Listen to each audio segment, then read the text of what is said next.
Nasabat ang iba't ibang frozen goods na hinihinalang smuggled sa isang cold storage warehouse sa Kawit, Cavite.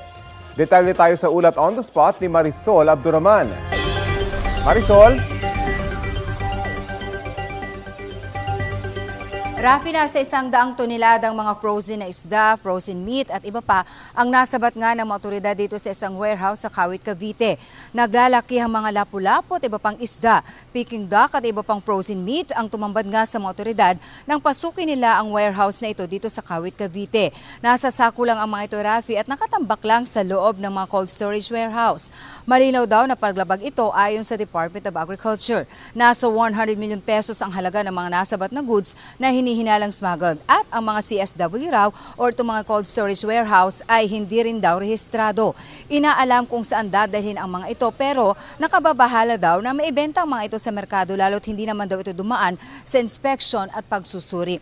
Alam mo, Rafi, sabi nga nitong DA at the Bureau of Customs, sinadya raw talagang itago itong storage facility kasi nasa loob tayo ngayon ng warehouse kung saan nakita itong mga CSW pero hindi sukat akalain, Rafi, kung nakikita nyo dito sa ating likuran, ang tawag ng mga taga-D at Customs dyan ay false walls. Sa likod pa niyan, doon pala nadiskubre ang 10 na mga cold storage warehouse kung saan nga nakatambak itong mga smuggled na goods. Rafi. Maraming salamat, Marisol Abduraman. Kapuso, alamin ang maiinit na balita. Bisitahin at mag-subscribe sa GMA Integrated News sa YouTube. Sa mga kapuso abroad, samahan nyo kami sa GMA Pinoy TV at sa www.gmanews.tv.